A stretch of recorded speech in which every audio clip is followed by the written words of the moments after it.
Почитувани гледачи, добре дојдовте во денешното политичко интервју во Актуелна телевизија во наредниот период со сите представници, односно со сите советнички групи во Советот на општина Битола, со поен представник ќе направиме вакви телевизиски интервјуа.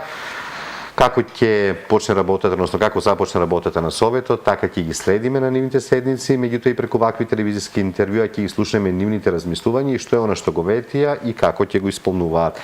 Денеска со мене и со вас е Горан Велевски, советник од Левица во Советот на општина Битола. Добре дојдовте во Актуелна тера. Благодарам на поканата.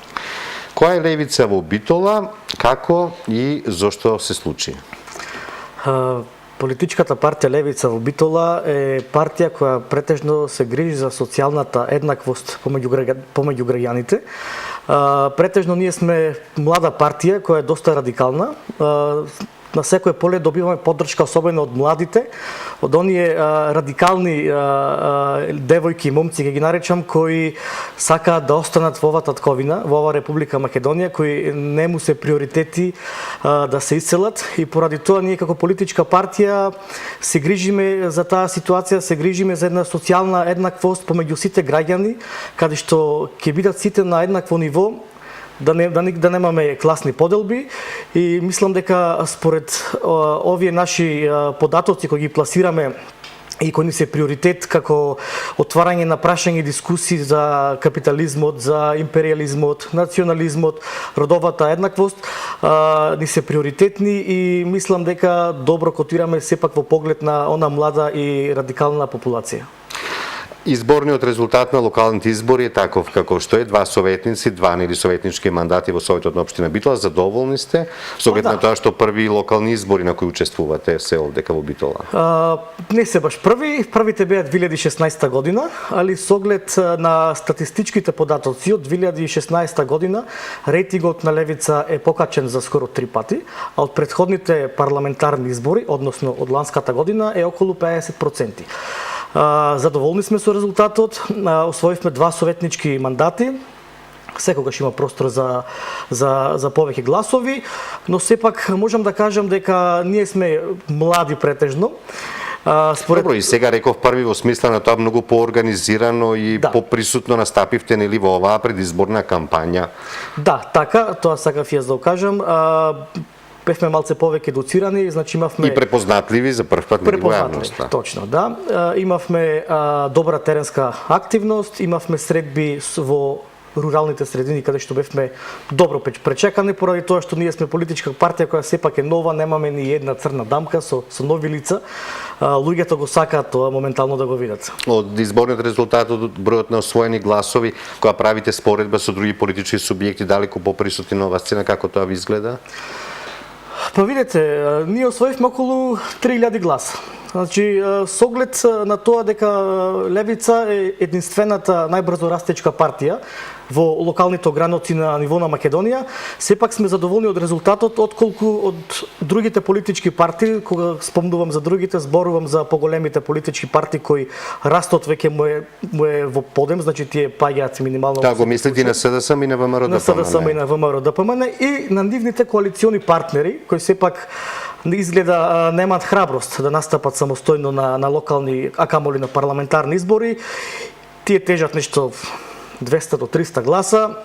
Можеме и да прикажеме еден пример каде што во Совет освоја еден советник, во коалицијата немаја шанси да освојат никаков советник. Мислите на ЛДП? Да, мислам на ЛДП. Значи ЛДП не сакам да му давам значење, али сепак тие со министер, со неколку директорски места, со председател на Совет, со доста вработени луѓе од нивна страна, значи дозволија да доживеат еден огромен пораз, каде што освоја едно советничко место, а Левица со на радикална маса и со наш национализам кој го пласираме помеѓу луѓето, успеавме да освоиме 2 советнички места.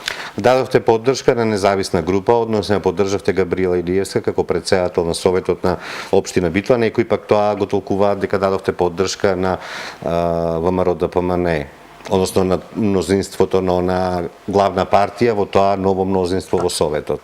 Бидејќи факт е дека ВМРО-ДПМН имаше 13 советници.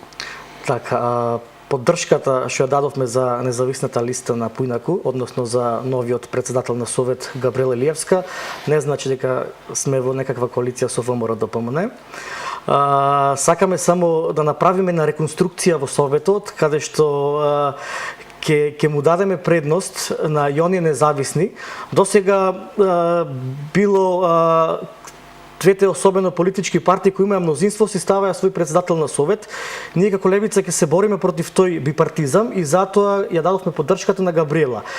И прв пат се случува да имаме од независна листа председател на Советот. Да, прв пат се случува да има и мене ми е баш ми е мило поради тоа што видите само колку е убав Советот. Некој во Совет советници од поголемите политички партии кажуваат дека тоа не е добро, но јас мислам дека за граѓаните е добро, поради тоа што колку е поубав само да видиш шаренолик Советот. Значи имаме председател од поинаку, имаме двајца советници левица, имаме мнозинство од ВМРО и имаме во опозиција ЛДП, ДУИ и СДСМ. Значи, доколку председателот на Совет успее да ги сплоти сите овие партии, мислам дека ќе биде многу добро да се работи за позитивни реформи во интерес на граѓаните. Кога велите дека ние понатаму ќе делуваме опозицијски, односно критички, тоа не мислите дека ќе бидете опозиција како што ја познаваме нели и во парламентот и во собранието, туку опозиција на одлуките и критичари на одлуките што ќе се носат.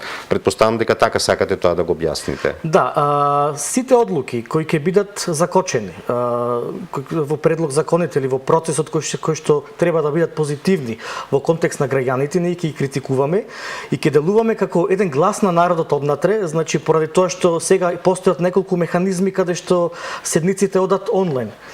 Ќе повикуваме на пресови, ако треба и ќе се повикува на поголемо прашање на референдум.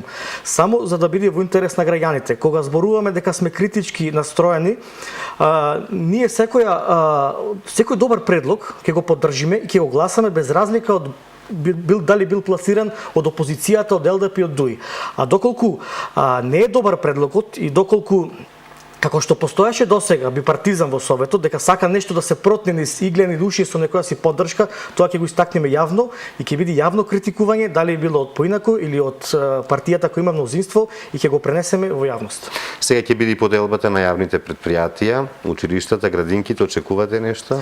Ние не сакаме да учествуваме во поделба на јавни предпријатија, ни па учествуваме. До сега тоа беше така, нели владеачката партија прави распределба со коалиционите партнери. Да, али сепак поради тие работи што досега беше така, ние сакаме да го искорениме тоа и затоа не сакаме да учествуваме во никаква поделба на јавните предпријатија.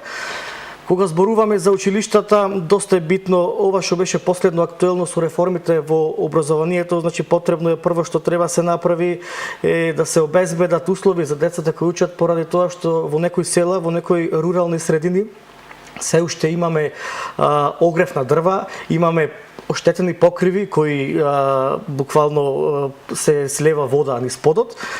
Во смисол на градинките, значи многу помалце градинки има во Битола, поради тоа што се чека по 1 или до 2 години за дете да се запише, а со тоа и една фамилија не може да обстојува нормално, поради тоа што едниот родител е обврзан да биде дома со своето дете. Петровска рече дека тие многу вложувале во образованието и во градинките. Па јас од моје лично искуство сум чекал за во градинките и мислам дека не е ништо променето. За во училиштата сум сведок каде што во нашата кампања посетувавме рурални средини, се уште има училишта кои се греат на дрво, кои се фактички се руинирани. Добро, сега имаат и оџак. Едно време имавме училиште кое требаше на дрва да се греа, немаше оџак. Да. Што подитно треба да се менува во Битола? Приоритет наш за Битола е прво да се исчисти градот, значи да се промени, да се испита водата за пиење од здравствени причини. Исто така да се донесат во Совет некои проекти каде што имаме предлози кои ние ги работиме моментално за децата со интелектуална попреченост. За нив досега никој не водеше грижа. Исто така треба да се обноват стационарите за бездомни животни. Треба повеќе зеленило, треба инвеститори, треба да се обрни внимание на оние лица кои се обесправени од нивните работнички услови. Ние како левица, како партија која се грижиме за социјалните работници, значи ностоп добиваме повици од луѓе кои се обесправени на своите работни места. Има многу работи, има доста работа што во иднина мислам дека ќе имаме доволно работа сите советници, нешто да покажеме нови позитивни реформи за граѓаните во Битола. Пред вас е многу работа, ќе испратиме оваа година, ќе дочекаме новата, па се гледаме во друга прилика. Ви благодарам на поканата. Почитувани гледачи, тоа беше денешното интервју со советникот Горан Велевски од Левица. Во наредните денови ќе разговараме, како што реков, и со други представници на партиите застапени во Советот на општина Битола.